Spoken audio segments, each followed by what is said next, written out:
Lettres issues de la collection des lettres de Césion, à savoir correspondance de septembre, qui devrait paraître dans les jours qui suivent. Publié chez Booklist.com, auteur Christina O'Malley. À l'attention du journal France Espoir. France, Toulouse, le 17 septembre 2023. Chers lecteurs, chères lectrices, je transmets ces lignes au seul quotidien que je suis encore capable de lire en ces temps compliqués. Alors qu'une désinformation presque outrageuse, pour nous, circule sur nos écrans de télévision, maintenant quotidiennement.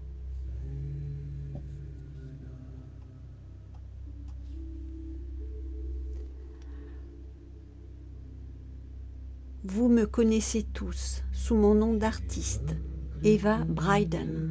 Cependant, je signerai ces écrits sous ma véritable identité. C'est en tant que personne lambda que je tiens à m'exprimer ici. Même si j'en suis consciente, ma notoriété servira certainement mieux à laisser circuler mon message.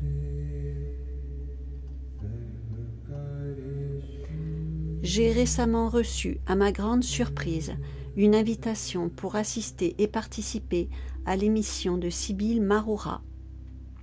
Je lui réponds par l'intermédiaire du seul quotidien digne en vigueur en ce moment.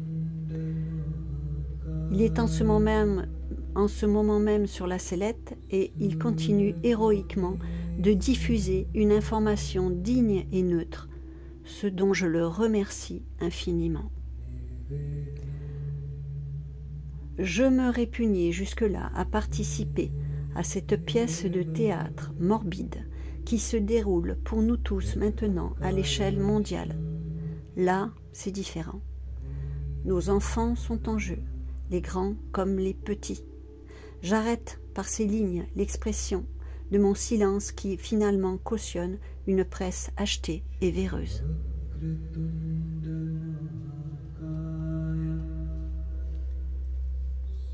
Chère Sybille, ma réponse est non. Je ne viendrai pas parlementer sur votre plateau, censé être un lieu de partage d'opinions, sur lequel des invités soi-disant illustres beuglent alors que personne ne s'entend. Par ailleurs, vous m'avez donné envie de m'exprimer sur le sujet de palabres que vous proposez. Je suis allée incognito voir ce fameux film qui défraie la chronique en ce moment, et oui, je recommande à tous d'aller le voir.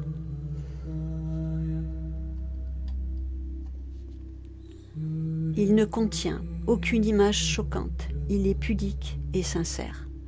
La seule violence que le spectateur subira est celle de la suggestion, qui vaut la pire des scènes, les plus insoutenables.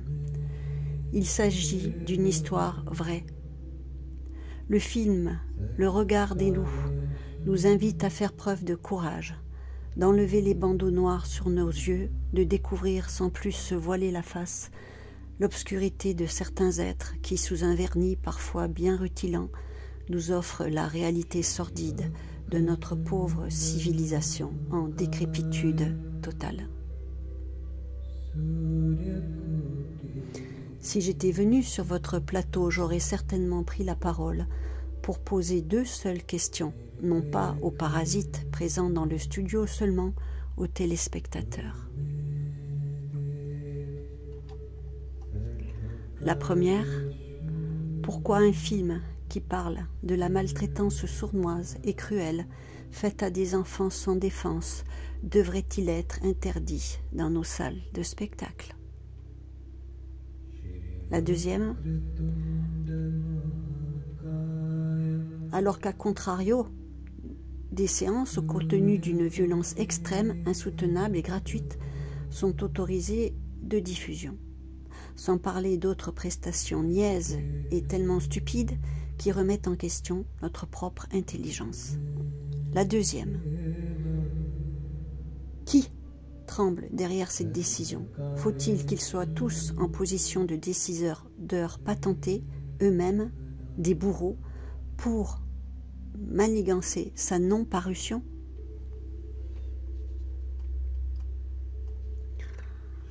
Je suis mère et grand-mère avant tout. Pour une fois, ma pseudo-qualité de star me servira pour un but honorable. Je m'adresse maintenant directement à vous, femmes et hommes sans âme aucune. Le monde se réveille. La populace frémit et gronde de colère et d'indignation rentrée. Le temps d'un nouveau monde arrive où il ne vous sera plus possible d'exercer vos vilainies sur les innocents de ce monde. Le monde se réveille, la populace frémit et gronde de colère et d'indignation rentrée.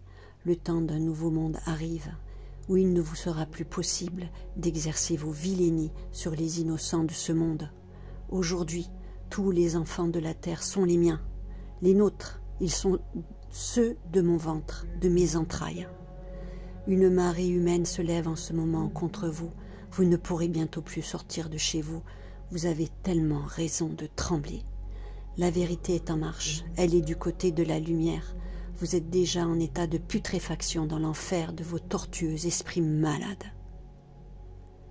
Signé Christine Mallet. Ces lignes fictives sont issues, comme je l'ai dit au début, de la collection des lettres de saison de Christina O'Malley, soit correspondance de septembre, bientôt en parution chez Booklist.com. Un dernier mot de l'auteur. J'aurais tellement souhaité que ces écrits viennent vraiment d'une personne en vue. Merci de votre écoute. Faites circuler si cela vous touche. Belle journée à vous.